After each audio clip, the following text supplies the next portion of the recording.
Good morning, good afternoon, and good evening, and welcome to our session. Today, we're going to be talking about de-risking SAP modernization and how you can ensure data integrity in your SAP S/4HANA system. I'm Andrew Hayden. I'm the Principal Product Marketing Manager for the Automate products here at Precisely, and I will be your host today. And I have the distinct pleasure of being joined by Peter Griffiths from our wonderful partner in London, Calimere Point.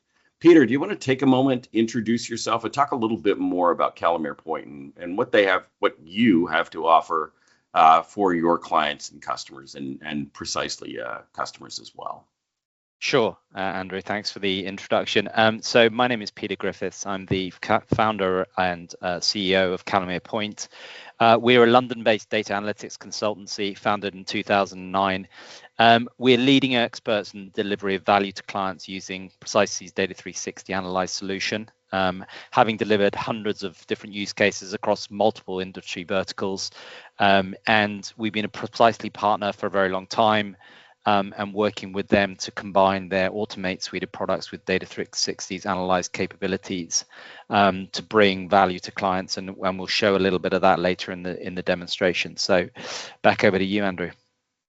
Thanks, Peter. As I said earlier, I am the Principal Product Marketing Manager for the Automate products here at Precisely. And for those of you who don't know Precisely, in addition to automating SAP for over 20 years, we are the leader in data integrity, which means we provide the software, data, and service consulting services you need to get the really high integrity, accurate, and consistent and contextualized data you need to make confident business decisions. And in a world where AI is becoming more important, having that really, really perfect, high quality, trustworthy data, it has never been more important.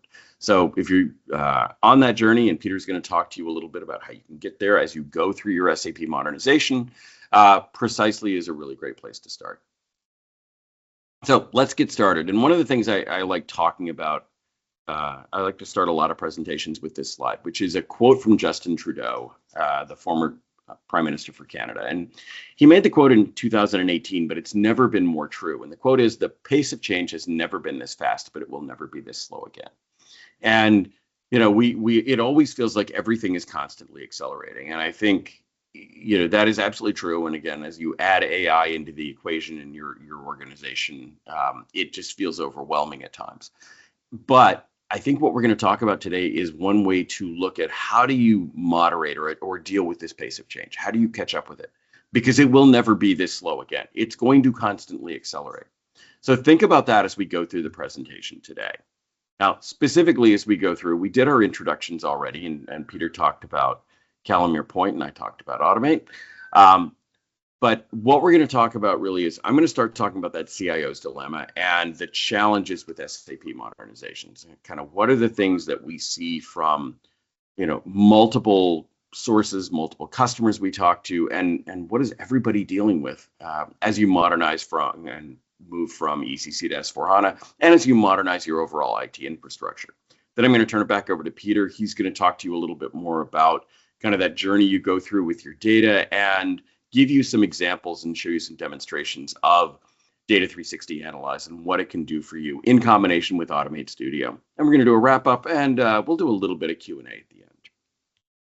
So really quickly, the Precisely Automate portfolio consists of these three core products: Automate Studio, Automate Studio Manager, and Automate Evolve. We're going to talk mostly about Automate Studio today, but a lot of what Peter's going to talk about in terms of with Automate Studio, you can accomplish with the other two as well. So Automate Studio is the premier Excel to SAP automation tool. It really enables users across any SAP environment, whether it's ECC or S/4HANA, whether you're working in the SAP GUI or whether you're working in Fiori or GUI for HTML, to create and manage SAP data in Excel. So you've got that consistent user interface throughout. It's a really powerful tool, and it's great for mass data processes where you're doing things like cleansing data or analyzing data or understanding what's happening in your data, or you're making changes to data in your SAP system. So a really great example of this is things like condition updates and condition changes, pricing updates, things of that nature, where you tend to have tens of thousands or hundreds of thousands of items within SAP and records within SAP you need to make the same change to. Studio Manager is a server-based product that enables you to add some additional features to Studio, some server-side features to Studio. So it's things like job scheduling and license management and script management and centralized script distribution. So it allows your teams to be able to use the same scripts across a global environment. And then Automate Evolve is our complete form and workflow business process automation platform.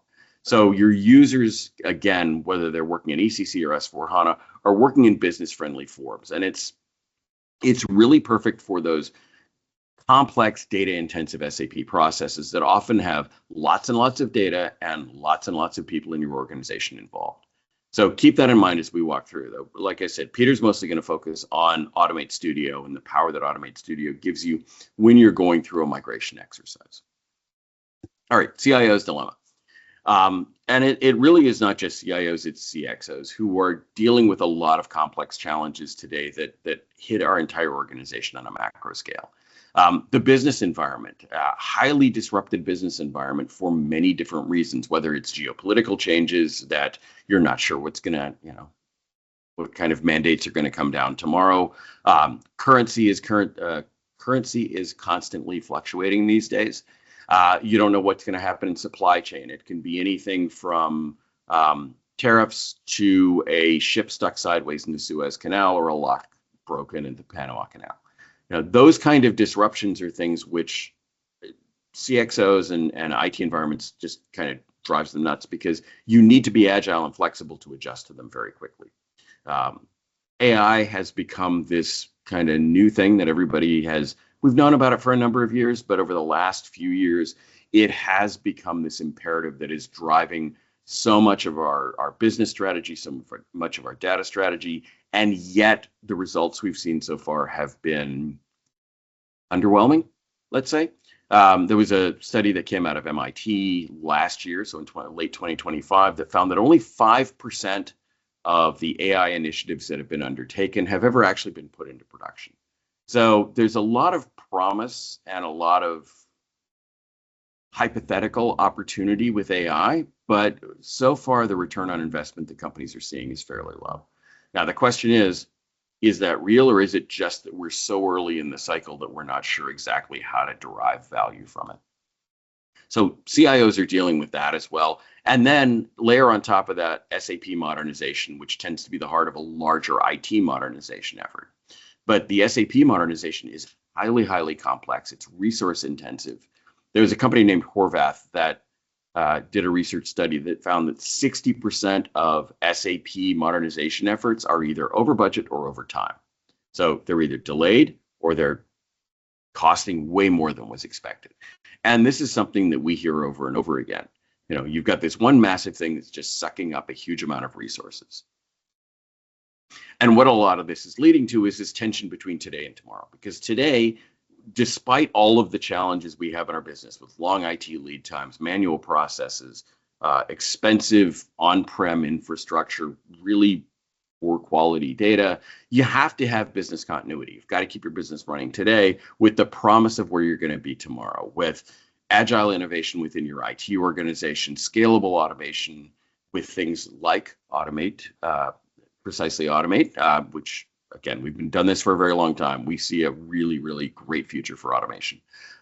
Cloud-first IT infrastructure and that move to cloud that a lot of companies are seeing, and the need for and the constant reinforcement for the need for high quality, high integrity data to not only feed AI, but also your reporting, your analytics, everything else, which are becoming more and more important to our businesses. So going back to that SAP modernization, we did a survey with ASUG, so the American SAP User Group, and in that we found that one of the things holding up automation is the complexity of the business process. So 63% of our respondents found that complexity is really keeping them from automating their SAP processes. SAP processes are complex. The data is complex, and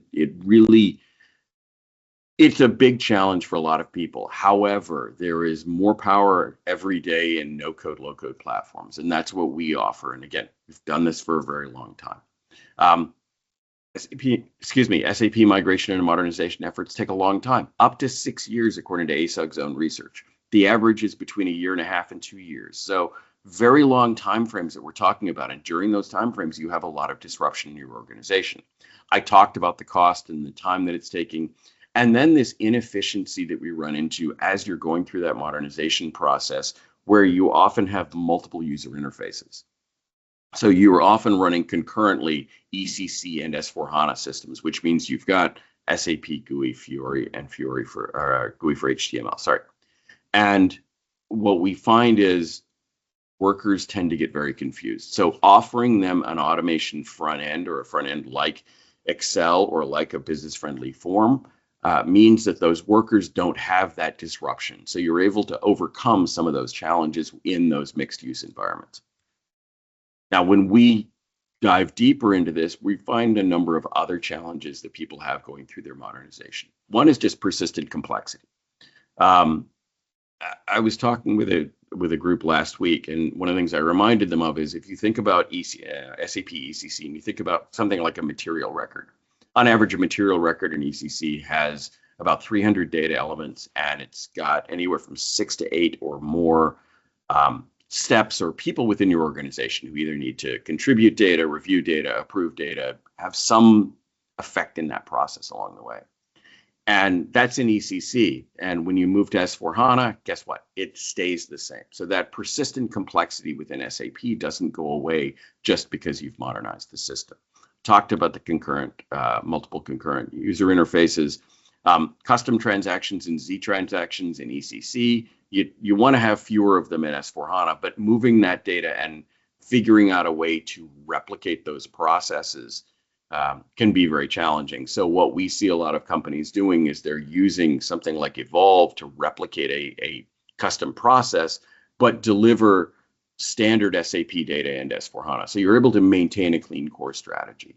I talked about change management. We talked a little bit about AI, and then Peter's going to talk to you about kind of the issues around data quality in ECC transferring to S/4HANA, and how do you avoid bad data in ECC becoming bad data in S/4HANA. I was on a panel a year ago or so, and one of the panelists was a very large company. I think everybody would recognize the brand. And they said they had moved, just done a lift and shift. They'd taken their data from ECC, put it into S/4HANA, and the guy said that was a mistake because the data was so poor that now they were having to go back and figure out how to fix all that data in S/4HANA, where they could have fixed it in ECC much more easily as part of that migration effort. So I'm going to turn it over to Peter, and he's going to talk to you about how companies can really achieve those goals of high quality, high integrity data as they move from ECC to S/4HANA. So Peter? Thanks very much, Andrew. Let me just pop over and share my screen. Okay, so as I said at the beginning, Calimere Point offers data analytics support for clients across multiple industry verticals and at different levels of maturity in their journey of data maturity. So yeah, we describe the organizational data maturity profile of our clients, and looking at clients from the very early stages where, in a sense, they're going from the very simple profiling of their data all the way through to advanced analytics and AI. Clients are distributed across that. We see a lot of clients sort of, I guess, in that space where they kind of understand what data they've got, but they're really trying to get a handle on the quality of the data they're looking at. And this area is a key area of focus for most of the clients we're speaking to on the SAP side. They will have multiple, errors of in their data within the SAP environment, and the difficulty they have is how do you go in there and actually start to assess that and also to remediate it, so that you can then go on to the things that kind of really add the value for your business, the advanced data analytics, AI. That expansion of value at that stage of the process requires you to do the legwork at the very beginning of this. And what we're going to show in the demo in a few minutes is how Data360 Analyze can help you accelerate that process. How can it accelerate you down that from left to right in this diagram? How can you go from profiling data all the way through to some of the more advanced processes in the quickest possible time? Now, what do I mean by each of these steps? I mean, I'm going to go through each of them. I mean, I've sort of framed them as a form of question, right? Data profiling is really what have we got? Some of the clients we're speaking to at the moment are literally at that phase. Their first thing is to really just understand what exactly they have in their SAP environments, right? They have historical data, they have data going back for decades in some cases, and they really need to get a handle on what they've actually have got in the system. So that's a very early stage process, but it's key for them to try and understand that so they can then shape what needs to happen next. The next thing they'll obviously then do is, once they've got an idea of what data they have got, is what quality is that data in? What shape is it in? How is it looking? Are we finding that there are huge number of records that are missing key attributes? In which case, how do we quantify that? How do we assess that? And that leads into the next question is, now that we know we've got a problem, how do we actually use something to actually remediate that data? As Andrew said, the ability to automate feeds of data out of and back into SAP via the Automate Studio platform is great. But I guess the next question is, how do you then build rules to improve that data once it's out of the system? How do you get it into the shape it needs to be so it can then be loaded back in as efficiently as possible? And this is where the interaction between the Automate Studio product and also the Data360 Analyze engine is so vital. So the next challenge a lot of clients are coming to us with is also data mastering, and that mastering is across all sorts of things: product, it's materials, customers, suppliers. We're seeing issues of duplication in records. We're seeing issues where clients are basically have lost control of their supplier input, for example, and will have multiple versions, some supplier data with key missing attributes, duplication of meaning that payments go awry, or workflows take longer to actually implement because of the fact that the supplier is not correctly set up in the system. We had a case recently where a particular client of ours had an item in their material master which was basically creating such a huge headache that they had to stand back up manufacturing processes that cost them thousands of dollars to establish. The next phase of this is integration.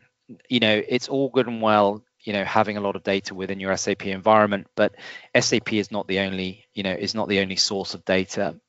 The ambition, I guess, once data is kind of clean, normalized within your SAP environment, is, okay, what else can I combine it in to give me a better insight into my business? And we are working with a number of clients who SAP is just one of the systems they want to interact with, and that story of bringing that data together from SAP and the other repositories is really helping them to drive value in their organizations. The next phase of this is data visualization. This is kind of part and parcel. It appears at this point, but it is really, in realistic terms, it sort of feeds across the whole piece. A lot of people trying to explain data to their businesses struggle to get it across if it's just tables of ones and zeros, or it's lines of code.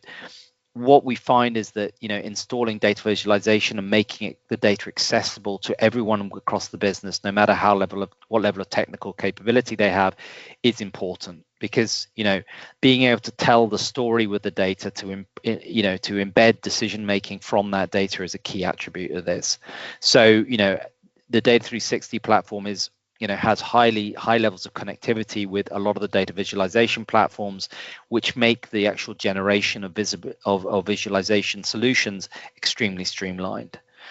Now we go into advanced data analytics, and the Data360 Analyze platform is what we call a sort of Swiss Army knife of solutions. In a sense, it allows us to profile data at the very simple end, but it also, because of its Python-based code base, enables us to build extremely complex and advanced analytics. We have built solutions to clients in leveraging machine learning, very complex modeling, very complex algorithm generation, and so it has that capability under the hood as well, not just to cleanse data, normalize data, but actually to build some serious analytics and even embed AI into the platform as well. We recently did a piece of work for a client where we embedded connectivity to OpenAI's API so that we can integrate AI into these solutions for clients as well. So, you know, whatever stage of this profile you're on, whatever stage of priority is in your organization, the reality is Data360 can help you go all the way along the chain and help you accelerate your move up and, you know, up the level of complexity and to drive more value into your business. So I'm going to skip out of the presentation mode, and I'm actually going to go into show you what this tool actually looks like for those who haven't seen it. So if I go into Data360, so Data360 Analyze, as obviously as it says there, is a precisely analytics engine. It is Python based, as I mentioned at the beginning. So it sits on a sort of, I guess, a Python code base, and that enables, you know, data science teams and also, you know, anyone really with, you know, Python proficiency to start to build technical stuff. But a lot of what you're seeing on screen now, and I'll go through this in a little bit, is pre-canned logic. So it allows that business user to basically start to analyze their data. So before I go too deeply into it, I'm going to explain a little bit about the functionality. So the section you see here, the white space in the middle with the various nodes on, is what we call the canvas. And what that is the area where you actually build the process flow that you want to build. So as you can see, the data goes from left to right and basically follows a set of logic through that process flow. But I'll go into that in a second. The first thing I actually really want to concentrate on is this section on the left-hand side here. So each of those little circular sort of buttons there is what we call a node. And each of those nodes contain a set of pre-canned logic that exists in each of them. And those logic sets enable us to basically very, very quickly start to build data flows that require very little coding in the initial phases. And I'm going to go through just a couple of the examples of this data, of what these nodes actually do. So the yellow nodes you see here, this whole clump of yellow circles, is what's called the input connectors. Now, the wonderful thing about Data360 is that it allows us to basically pull data from anywhere in your organization. So if you imagine at this point that you're operating in a world where for now all you want to do is look at your SAP data, and that SAP data is being pulled out of the system by the Automate Studio platform and being posted to an Excel file. We have the ability to immediately basically drop a node from here into the canvas, point out where the file is that you want to bring in, and load the Excel file in. But in addition to that, as you can see by the myriad of buttons on the left-hand side, there are a huge number of connectors here. So in theory, what I can do is really pull data from anywhere in your organization. And when I talked about the integration capabilities, this is crucial for that. So in other words, you're able to pull data from things like SharePoint, Salesforce. You're able to pull data from Excel files. You read in CSV files. You can connect to databases. So I've got the ability to link via JDBC or ODBC. You know, I can basically pull data from anywhere. And that ability means I can get this data from all over my organization without having to build, you know, complex processes that involve, you know, putting new platforms in. I can literally pull the data from anywhere. And that is one of the huge advantages of this system. It enables you to basically connect data from your organization seamlessly. Now, some of the other nodes that you see here contain other pre-canned, you know, functionality as well, and we'll go into a little bit of that as we go through the demo. But you know, each of these you can sort of drag out of here and put onto the canvas, and then basically connect to the data source you want to use. So it's extremely streamlined and extremely quick to be able to start developing stuff for yourself. So I'm just going to delete that node off there. So in here also, the ability to kind of bring data together. So these correlation nodes, for anyone familiar with sort of, you know, using SQL, these are pretty common things, full merges, you know, fuzzy joins, fuzzy cross-reference nodes. All of these functionalities exist. And what we'll do is we'll go through the view on the right-hand side there, but I will talk through some of these other nodes as well. a lot of these, get metadata allows you to basically harvest metadata. We're able to change the metadata in a file in an automated way. So we just define what we want to do. There's huge amounts of capability in terms of actually just dealing with the meta side of the data sets. There's ability to profile and patterns. We'll go into the profiler in a minute.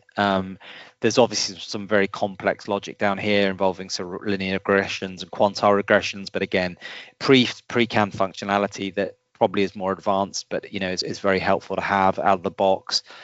The other thing to note about Data360 is no matter where you pull data from, you can always say write data back to it. So as I said at the beginning, let's say, for example, you wanted to do some remediation of some data quality. So you test it, you build the logic, you then enrich the values within Data360, and then you want to post this back out to Automate Studio for load.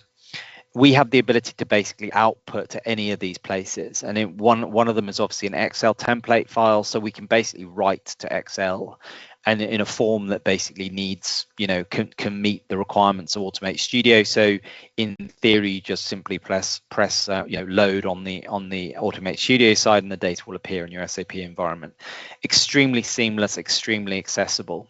The other thing I mentioned is that Data360 also can connect to all sorts of different visualization tools. So you can see here ClickSense, Tableau. We do a lot of work where we write data for consumption by Power BI. So any of the major visualization solutions that people use in their organizations, we can pretty much write native data to them for them to be loaded. So it accelerates the ability to also put visualization in parallel with this as well. So I'm going to stop there in terms of there's so many nodes, I can't possibly go into all of them, but happy to, if anyone's particular interested, then we can arrange something offline. So what am I doing here? So in this flow chart you're seeing on the screen, we're using dummied up data that we have recently from a client exercise we recently did, looking at assessing data quality for a particular client.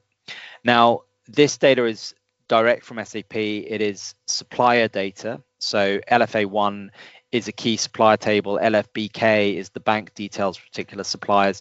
And we're going to use this example just to run through some of the functionality. So the first thing to notice about the Data360 is this is an Excel node. So we brought in an Excel file that we've put into a particular location as is defined here. Down the bottom here, we literally just press run on that. And the thing about the Data360 platform is the data stays in the system. So in other words, at any point during this process flow, I can see the entire set of data. I can basically go down here, I can see all of the data that I want to see. And so it helped me in discovering what my data actually looks like. The first thing, if I go back to the slide deck, the first thing we talk about is data profiling, right? And so we've got 10,286 records in this file. And the first thing I want to do is see what this data actually is, right? Before I start doing anything with it, I want to be able to profile it. And I'll show you how that works. So if I remove that node, I select profiler, data profiler node, I drop it onto the canvas. I basically link it to the data source I want to pull the data from. So in this case, the initial set of records from the LFA1 table. I press run, and within a second or two, that will have produced the profile of this particular data set. So here we go.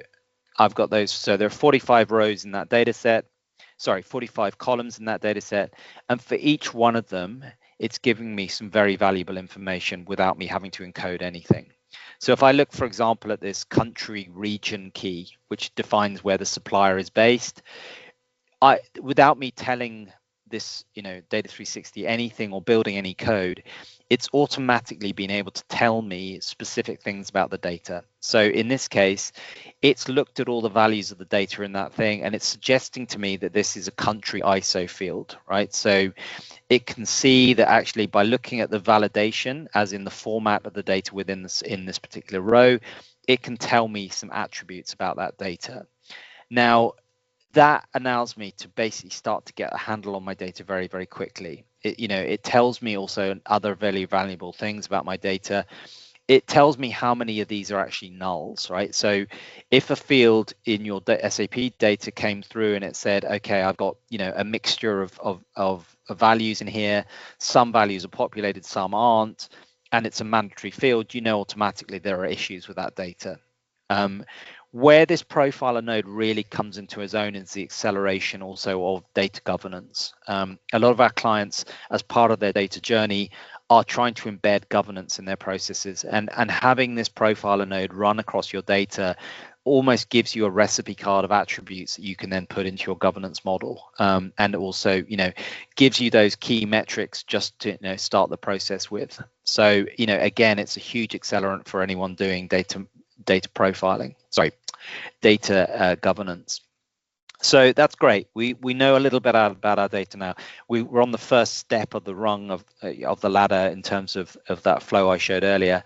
The next stage is, right, I want to know a little bit about my data, and I want to be able to start cleaning that data. So what we're doing here is, being suppliers, we have both suppliers that are natural persons, and we have suppliers that are organizations. And as you can see here, if I go in here, the first thing I want to do is I want to start testing some of my data attributes. So for example, and just as a very simple example, as I've brought in all these personal records, I want to say, okay, anyone who is a native person, I want to be able to see whether they have a date of birth field as part of their submission, right? So I go in here and I basically select the particular field I'm interested in this case, date of birth, and I go into there and I say, okay, I want this to make sure that there are no null values in here. And what it does is it will run and it will then highlight to me, okay, these are all the entities that have been highlighted as individuals that have no date of birth field in them. So I can then start to say, okay, someone either needs to populate that, or we need to source that data from somewhere else. But ultimately that logic is there to be basically identify any gaps in the process. Again, we're not expecting anyone as a natural person to have a VAT number because it's a corporate instance, but if anyone does have a VAT number, then obviously that's bad data as well. So you can start to build rules very quickly. And the thing about Data360 is, anything you build now, as long as the data coming in remains consistent, will always generate the same outputs. So I can rerun this process as many times as I want, and it will always continually produce the same set of outputs that I'm getting. So for monitoring data quality, building the rules across this, and the rules can be built very simply on single fields, or you can build extremely complex multi-field rules and and also logical rules that basically make sure that all that data is coherent and consistent. All of that is built and will be is fully repeatable in the process flow. So we showed some very simple data quality checks there. We also can build some fairly complex logic. This is an example of where we're showing how you actually look at the deduplication of some of your your supplier mastering data. So in this case, what we're saying is, we take the client, the data on persons, for example, and we assess whether those particular records show any form of duplication. So you take the one population as your left input, one as your right, and you assess what the level of duplication is. In this case, I'm basically saying, can I find suppliers that are consistent, are duplicated? And obviously here what I'm doing is returning, so Alpine Property KFT finds a supplier reference of this, but it also finds the same supplier reference here. So it suggests to me on a very basic check that actually what we're seeing is duplicate suppliers in my population. We can go even more complex than that, and what we can do is we start to build fuzzy logic that allows us to basically assess not just whether the direct matching works, but also in this case whether we've got clients that have suppliers that have actual values that are basically similar but not exactly the same. So in here what we're doing is we're running what's called a Levenstein distance, which will assess whether for the change of one particular character in a name, whether we find the same pattern. So if I look in here, you'll see that Green Holdings SA, when we looked at the data, we've also found a record that has something called Green Holdings SA, SL. So in other words, we're able to basically spot that there is a duplicate in here, even though the name is variant by one particular letter. So, it enables us to basically, so in here, that is the other side of the field, and we can see there is one letter difference. SA has been converted to SL. So we can build these rules very, very quickly and start to assess that data and start to run the deduplication. In addition to that, the other thing is obviously one of the things we also want to always be able to do is combine data sets. So in this case, we're assessing from the left-hand side and right-hand side, we're seeing if any of the suppliers are missing bank account details. So when we run this through, we simply link on the supplier number, and then ultimately what we're able to do, anything on the left orphan side suggests this is a client that doesn't have bank account details set up in that particular LBK table. So, we are then able to basically go in there, flag that to anyone running the supplier data and get them to remediate that exercise. So, there is huge amounts of capability in here. Or as I said, all of this is repeatable. So once you've established a set of rules, you can run them consistently. And a lot of what we do with clients is we will build a framework of data quality rules for them. We will then execute that for them, or they can execute it internally themselves. And what that will do is give them a way of tracking the evolution of their data over time. So it's no point in cleaning all your data, going through that huge effort for only it to start to sort of worsen over time again. Okay, cool. So hopefully that gives you sort of, I guess, we've covered there the data profiling, some of the data quality rule construction, some of the data mastering processes that can be run in the solution. What I also want to talk a little bit about, and I'm going to go back to my slides, is a little bit about how this works when it comes to our migration exercise. Now, data, as Andrew mentioned at the beginning, data migration often is a very high risk process for a lot of organizations, right? The ability to get it right first time, the ability to move the data from your old environments to your new SAP environment can often be a high risk moment for an organization, and can often lead to overspend, failure of programs. And one of the key drivers of those failures of programs is, I guess, lack of visibility of the data that is being moved. And I think where Data360 Analyze has been used by our clients to support their migration exercise is the ability for you to basically create what we call prototypes. So if you imagine you're going from an ECC environment now where you've brought out data from a particular table and you need to move it into the new S/4HANA environment, you may need to make some transformation to that data. And to do that in a live migration environment means you run the risk that those transformations aren't captured correctly, or are creating actually worse data than you had in the original system. So what we talk about here is the ability for Data360 Analyze to act as a prototyping source. So what that does is enables us to basically extract the data from your existing environment, construct the transformational logic in Data360, and we'll go through an example of this in a minute. But that transformation logic can be built in Data360. You can run that data through those transformational steps and create what we call a prototype. So in other words, what the data should look like when it goes into SAP.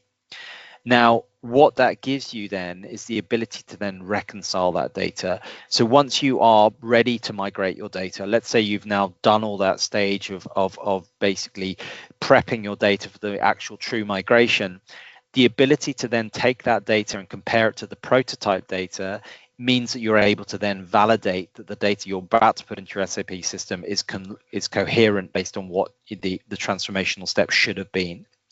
Now, this is extremely powerful because, and I'll show you how the process works in Data360 in a minute, but by being able to test and validate the data before it's even loaded into your new SAP environment means you substantially de-risk the migration exercise, because before you even load the data back into the new environment that the data is coherent and consistent. And that three-way reconciliation, the wonderful thing about Data360 is it can actually then tell you where those deltas exist, and those deltas can not just be at the record level, so does your count of rows make sense, but it looks at every single element and attribute of those particular records as well and tells you any differences between the two. So that means that before anything happens that your data is 100% as you expect it to be once it's loaded into the S/4HANA environment. So I'm going to just show another demo of that. So this is actually a real life exercise we've just done for a major UK financial service firm who were moving from a particular, not an SAP environment, but a Unisys environment into their SAP, into S4HANA for their customer data. So what we show here is that we've pulled out 100,000 rows as a sample records. This is just for demonstration purposes, but the reality was that was many millions of rows of data. Now, what they were doing, each of these stages here, and I'm not going to go into every single bit of it, is these are steps of significant transformation, right? Changing the format of data, changing the metadata in one system versus the other to make it compliant with what SAP is expecting, carrying out transformations, and I'll show you the type of transformation we were doing. So renaming particular fields, so in here, going from the original source to what the SAP field should be. We were going through different format changes in this case, some of them very basic. So again, going in here and changing date structures, and each of these changes can be defined basically within this flow. So if you're having to create any sort of complexity of change, that can be built very, very quickly in Data360. So whatever transformation logic you're having to run, it can be constructed and tested and run through with the data that's necessary. So how does the actual process of then the validation work? So in a sense, we have built ourselves a prototype. This 100,000 row data set has been through the transformation stages that have been defined as part of the transformation logic that's being applied to the migration. And then what we're doing here is we've created, I suppose, the SAP version of the data that is about to be uploaded. So this is almost like the real case. This is the data that is going to go into the system. And now what we're trying to do is make sure that what we've prototyped and what's actually going into SAP are consistent. Now, what we do here is use what's called the full merge node in Data360. And what that is doing, it allows you to tell multiple things. The first is very, very simply, which records on the left-hand side do not appear in the right-hand side. So what data is in your prototyped version versus what you're about to load into your SAP environment. And again, we see there are 700 records here where that data has been built in the prototype, but is not visible in what is about to go live in your SAP environment. So obviously that's something that would immediately flag a concern for people. The 0 cases is where we have stuff that has completely failed. So, this is where a record is found, but none of the values in it are consistent. On this node here, this right-hand node, again, it's the opposite. It's where we have data that's now going live into our SAP environment that was not there in the prototype version of the data. And most interesting of all, I suppose, is this 658,000 rows here, which show me exactly per class customer record and per field value changes that are not consistent. So as you can see here, this particular date format has been transformed inconsistently, right? So I was expecting a particular value on the left-hand side per my prototype, and what I'm seeing in my SAP load is this different value here. Again, we have missing values. Again, that this GB is shown as the nationality of the client in this in the prototype version, but it's not found in our SAP environment. So again, you can start to assess at a very, very granular level where things are going wrong within your data field. Data fixes. So in other words, you can then, as part of your migration, you would then stop at that point, look at what is causing that variation, and basically try and rectify that before it's loaded into the system. Because once it's loaded into the system, obviously you have the hassle of trying to delete the data and start again. So the ambition here is that you're de-risking your migration by prototyping using Data360 and then testing the viability of the two setups, prototype versus real, in the infrastructure itself. So the other thing to focus on, why is that important? I guess the benefits of doing this are, the ability to build that logic within Data360 is extremely rapid. Those building transformational logic in Data360 is a matter of hours. You can then build your prototype. Again, we've we've done this for clients who are running billions of rows of data, right? So they're running transformations across a huge variety of records, a huge number of records, so very high volume. It's volume agnostic, again, billions of records transformed. And by having the repeatable rate process, what we're able to do is, as your data changes, you can reload that and recreate the prototype. So it's almost like a living vehicle, right? So in other words, as the data changes over time, you can create prototypes almost on a daily basis. And then you also have the ability to then test those against what you see as your live example of what's about to go into your new SAP environment. And finally, again, as I touched upon earlier, the ability to connect this data to data visualization tooling seamlessly means that ultimately what we're able to do is actually give management visibility as to how the migration is going. So we can flag statistics that are important to people across the program to make sure that everybody is getting a very simplified and very clear message of what the state of things are in this process. So again, this crucial benefit of having the ability to do these multiple stages is hugely powerful to the data from the Data360 analyst perspective. Okay, I think that's the demo done. I'm going to hand over back to Andrew. So Andrew, thanks for taking back control. Well, thanks, Peter. That was fantastic. I think hopefully people have a much better idea now of what Data360 Analyze can do to help people going through this migration. And as you mentioned, you can actually extract that data from SAP using Automate Studio into an Excel file. You can then use that as your source file for Data360 Analyze.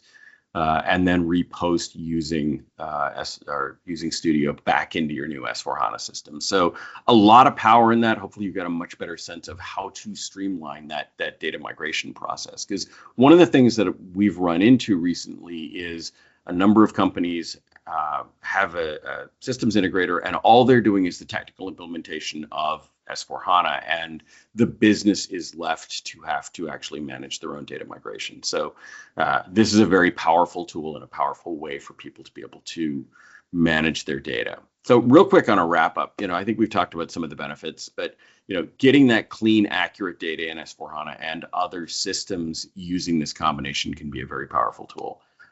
Gives you faster, more efficient migration. Peter talked about how you can get everything set up and running very, very quickly. Within a day, you might have your prototype developed and working properly, and then you can actually start that migration and get it into production quickly.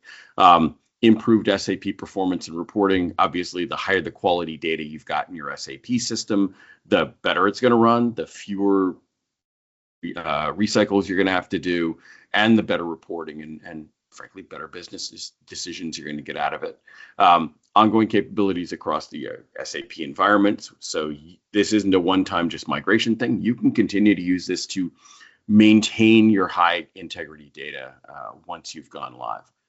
Reduced compliance and security risks from not only understanding your data better, but having more compliant processes. And ultimately, it gives you better business agility and operational efficiency.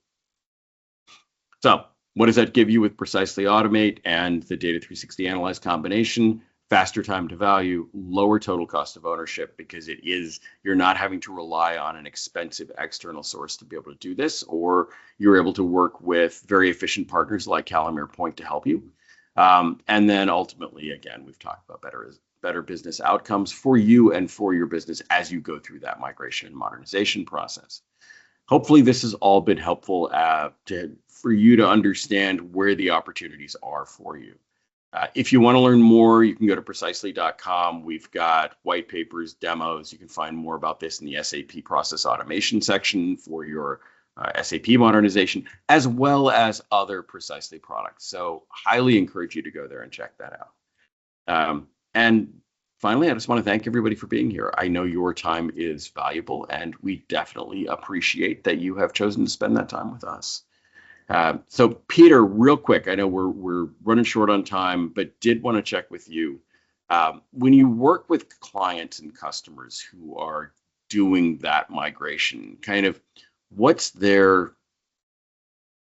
I guess, entry pain point? How do they come to you, and kind of what is this?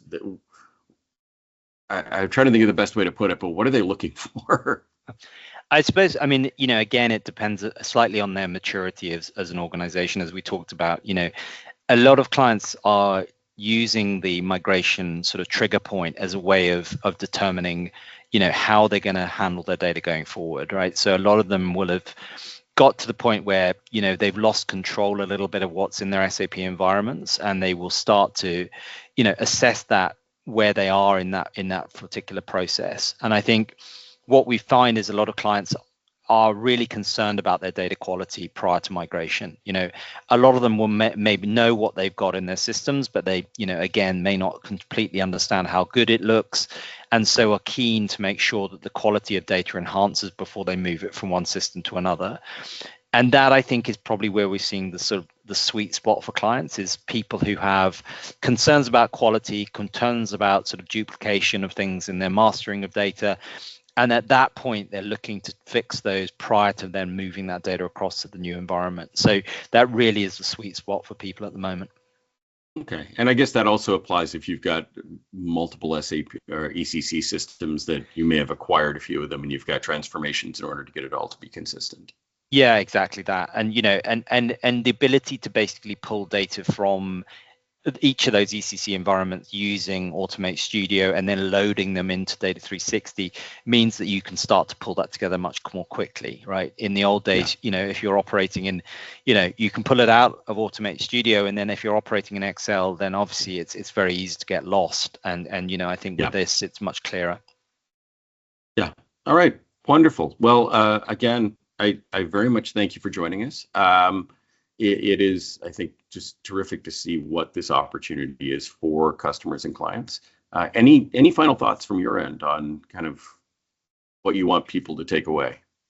No, I mean, I think anyone who has challenges with their SAP data, whether it be in situ or in being migrated, I think the Data360 tooling offers you a real way of accelerating some of those good practices. And it'd be very happy to talk to any clients out there. Visit Calimere Point's website to hear more about some of the use cases we've done. But very, very grateful for the opportunity to talk to people today about this.